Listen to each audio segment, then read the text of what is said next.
One day, like a tidal wave, a hurricane, like a thunderstorm, the pouring rain, it comes rolling in. And right away, oh, it hits you like a ton of lead. Oh yeah, it'll mess with your head. You won't know where to begin.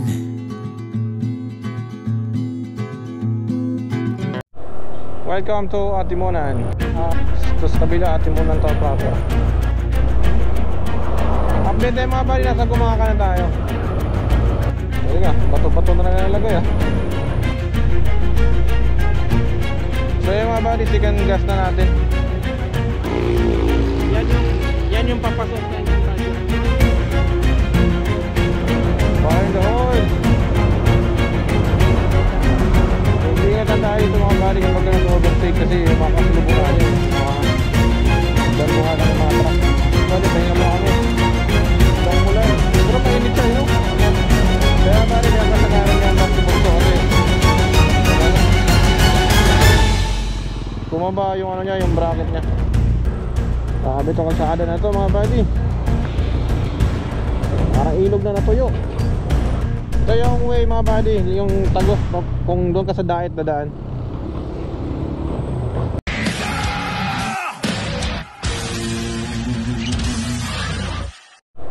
Welcome to Atimunan. Bakit ng arko nila eh.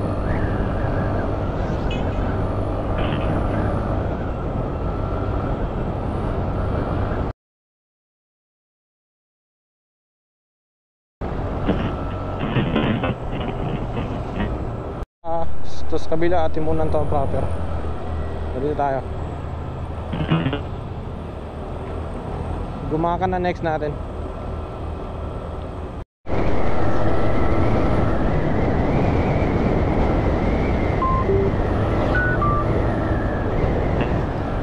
Kita na yung dagat mga buddy. Kalmado lang yung dagat oh.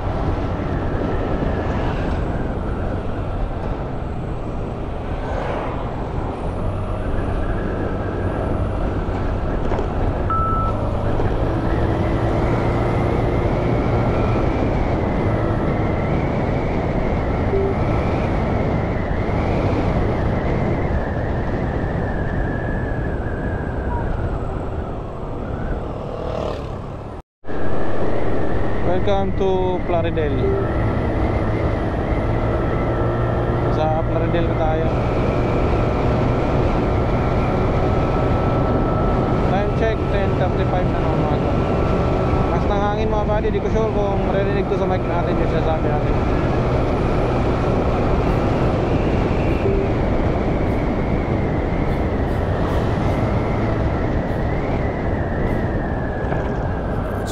Grasya ba din? Biglang lamig ko to.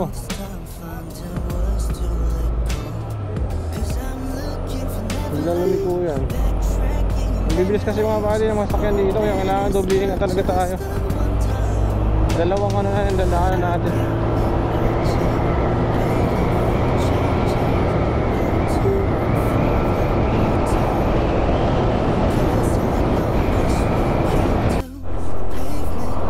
Update tayo mga buddy, nasa Gumaca na tayo. Kalmado pa rin yung dagat oh.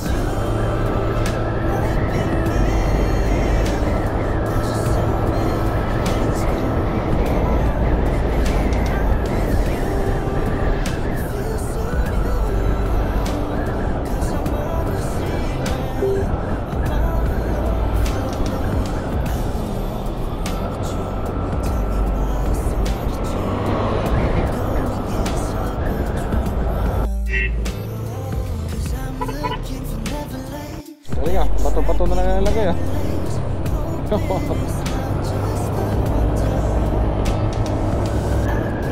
Bato na nalalagay.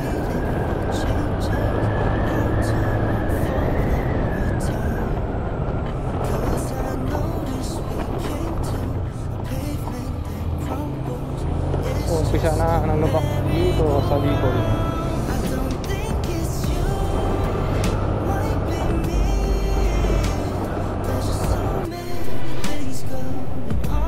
So yung mga buddy, second gas na natin. 230 yung napagas natin. Ubos na yung full tank kanina galing dun sa sa Antipolo.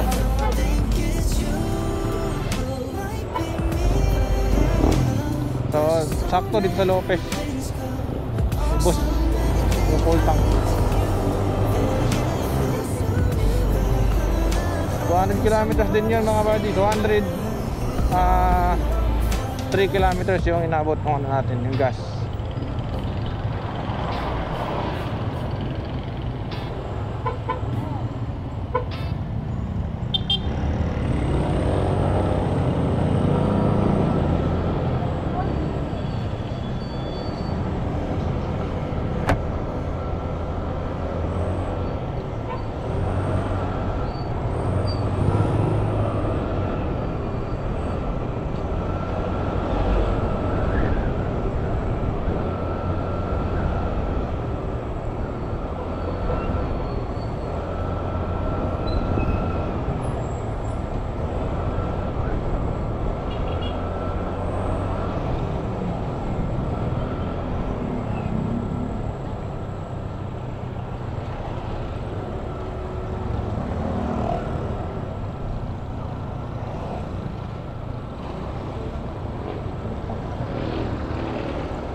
Nakikita niyo na sa likod ko.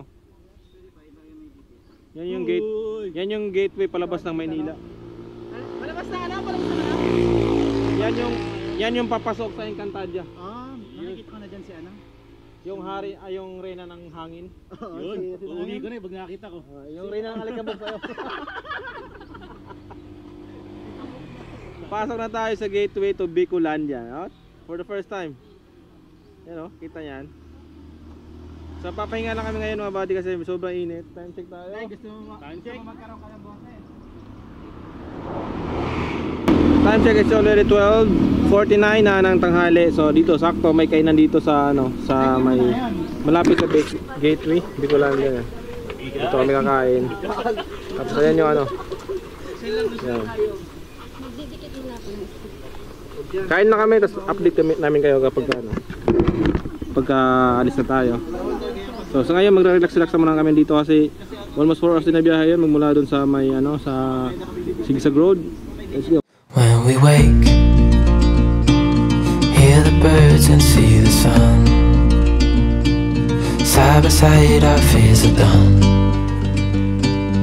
Oh, the good times just begun.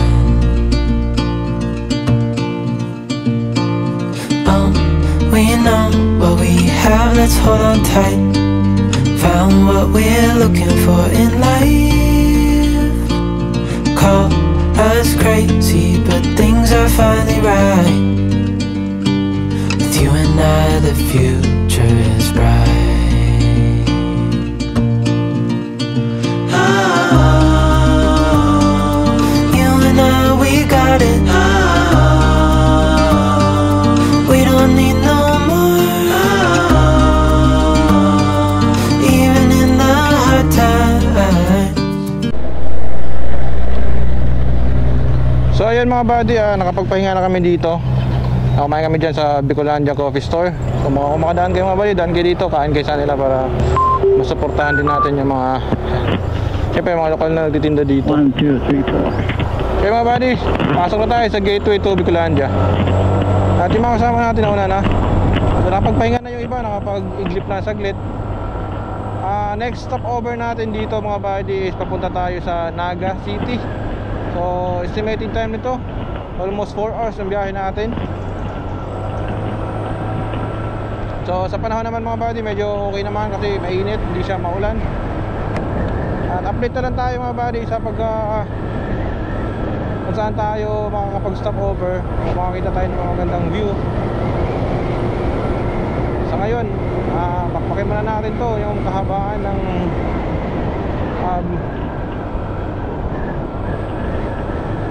Camarines Norte. Bakbakin muna natin yung kahabaan Camarines Norte. Medyo malubak-lubak nga lang dito mga buddy, kaya hindi tayo makakapag patakbo ng todo. Time check tayo, 2:41 na ng hapon. Kapag-lunch na rin tayo. Medyo mahaba-habang pahinga yun. Nag-enjoy yung mga brothers natin, nakaka-picture-picture doon sa ano, Bicolandia. First time din ko rin kasi nakapunta doon bali. At karamihan sa amin first time din nakapunta. Kaya sinulit na namin. Bilubak ko, tapos pag dumaan tayo dito, doble ingat talaga tayo kasi yung mga kasabahay natin puro mga malaking sasakyan. Madamtak mga ganito. Tapos lubak-lubak pa. Hindi pwedeng paantok-antok dito. Ayan yung mga brothers natin and sisters.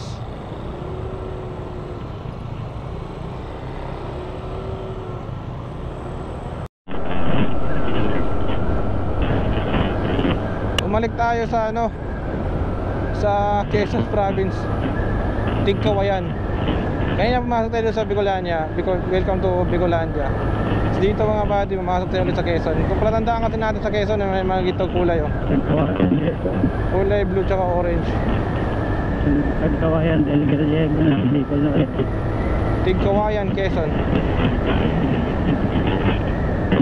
Mas malapit kasi dito kapag dumaan tayo kaysa sa doon sa kabila. Ikot kasi doon sa papuntang Daet.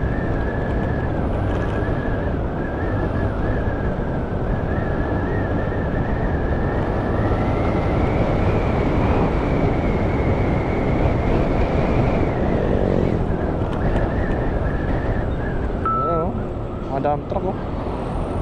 Oh, lalaki. Ang amoy, ano yung gulong eh.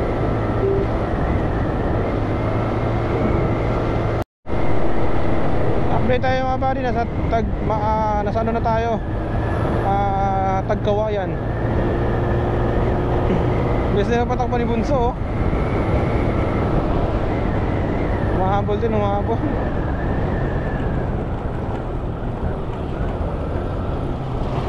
Ay magpaiwan yan ni Bunso, malupit ng patakbo yan.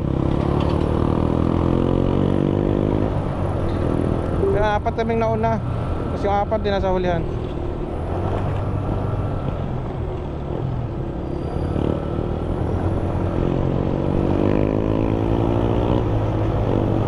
Malupit yan. Bunso lang malakas. Oh, makakataw yan, B.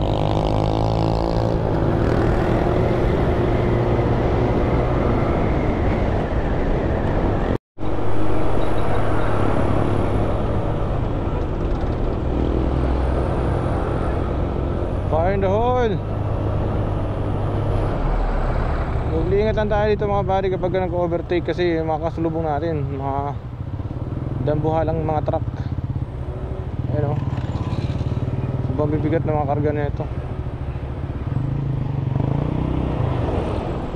Kailangan pag nag-overtake tayo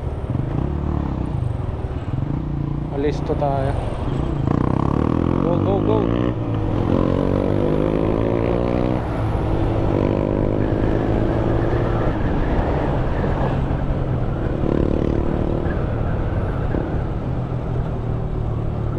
Ito gumapang agapang tong bigat na ito, karga na ito.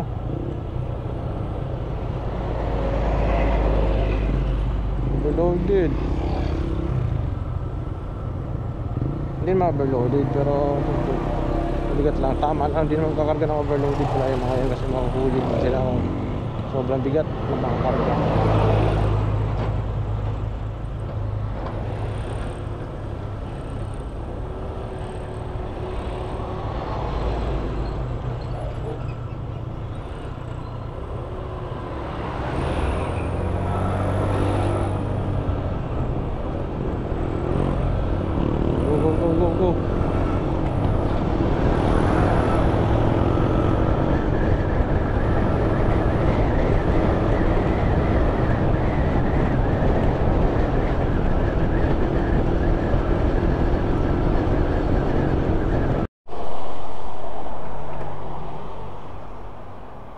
Yung mga buddy, pahinga muna kami.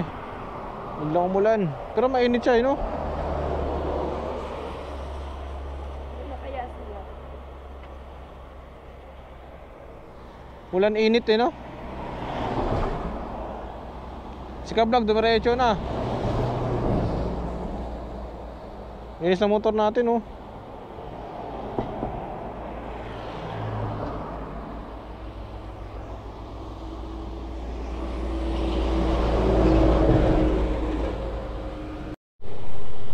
So mga buddy, makulit, nawala na yung ambon, biglang bumuhos pero hindi naman siya ganun kalakas. Pero nakakabasa siya. Sige vlog, dumiretso na. Excited yun. All good. Back to the road trip.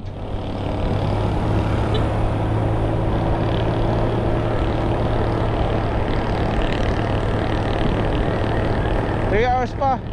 Sinek namin sa map, 3 hours pa ang biyahe natin, 100 plus kilometers pa para makarating tayo ng Naga City. Medyo malalayo pa yan mga buddy. Makakadaan pa tayo ng ilang antok. Ito kasi problema pag mainit yung panahon tapos biglang na ulan. Makakaulan lang din oh, basta Delikado, magkakasakit tayo na ito kasi galing tayo sa init. Uy, lalim nun.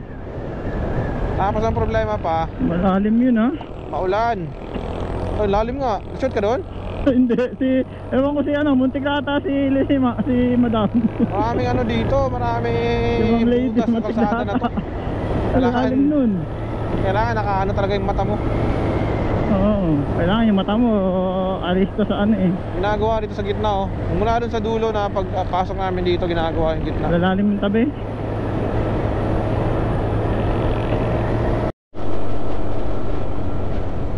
Walang yata ulan na to mga buddy. Pasulpot-sulpot, nakakaputi na kami. Sobrang lakason sa dinaan namin kanina. Tapos pagdating dito, ang init. Napakaliwalas ng araw oh. Ay nako. Ito yung nagpapadelay sa namin kasi hubad init. Init eh, kailangan hubarin talaga natin yung kaputi natin. Nakakaputi namin lahat kasi sobrang lakas ng ulan dun. Gubad lang tayo. Wala rin yung ulan dun oh.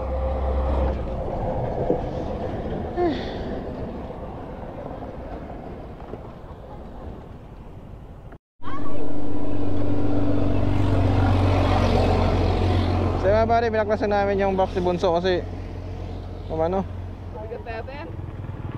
Tumaba yung ano niya, yung bracket niya.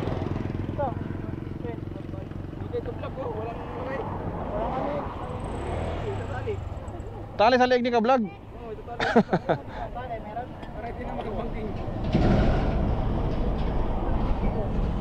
So ilagay lang namin doon sa ano kasi walang laman siya. Meron kasi yung ano eh, meron kaming mga karga sa mga ano namin sa likod. Kaya dito na lang natin tali kay ano. Ma'am si Lady Me.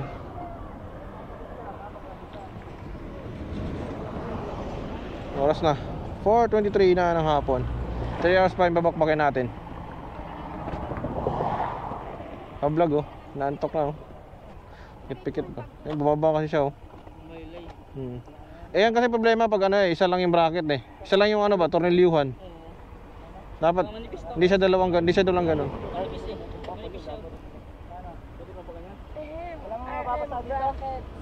Walang ganyan.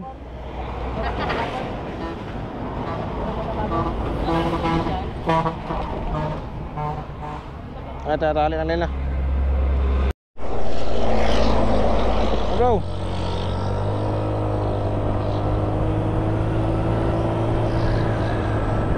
Ayun, naikabit na namin yung ano, yung bracket, yung box ni Bunso dun sa motor ni ang si Lady May kasi namalay yung ano, yung bracket. Parang mahulog na, tsaka may ano na siya, may parang may crack na yung ano, pinakabakal. Mainit na naman oh. Nahuli. Iba-iba yung ano dito panahon. Ayun na.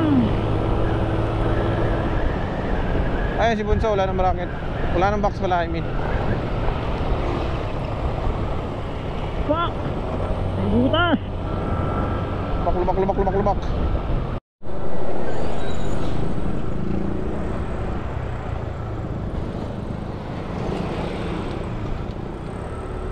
Sabi itong kalsada na to mga buddy. Parang ilog na natuyo.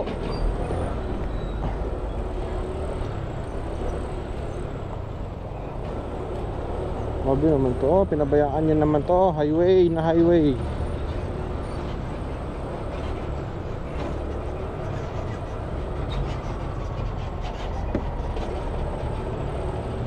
Lalim mo.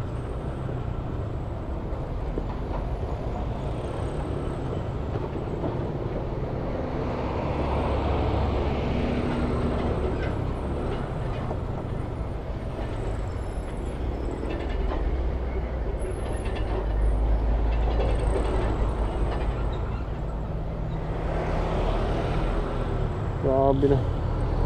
Grabe yung lubak na to. Sira yung ano natin, yung telescopic natin.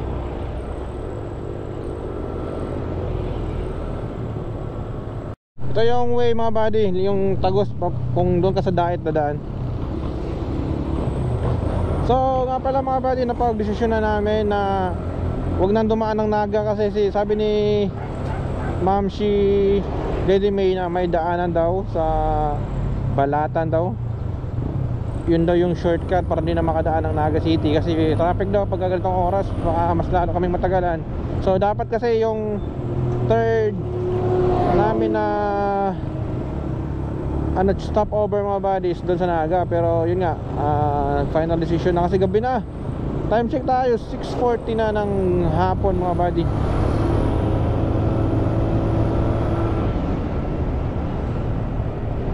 Medyo ginabi na nga tayo sa biyahe kasi grabe, sobrang hirap ng daan dun sa ano, yung kanina dun sa may anong lugar yun? Tigkawayan ba yun?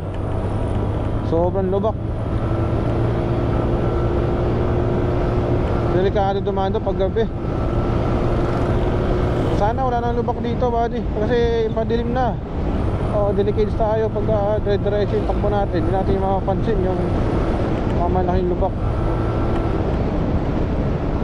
Kaya nauna sila kasi si ma'am, si Lady May, siya yung nakakaalam yung sa shortcut na sinasabi niya para hindi na kami matraffic. So cancel na mga buddy yung stopover namin sa Naga. Doon sana kami magdi-dinner. So ngayon siguro ibang ano na lang, doon sa sinasabi nga diretso na daw sa may saan kami mag-stay in. Medyo malalayo to mga buddy, siguro mga 3 hours pa to. Tansya ko 9 or 10 kami makakarating eh. Kasi medyo pagod na rin, hindi na makakabakbak na biyahe si Bunso. Naantok na rin. Kanina ang lakas bumakbak noon, mahabol sa amin yun. So ayun, update na lang tayo mga buddy ha, kapag stop over na kami.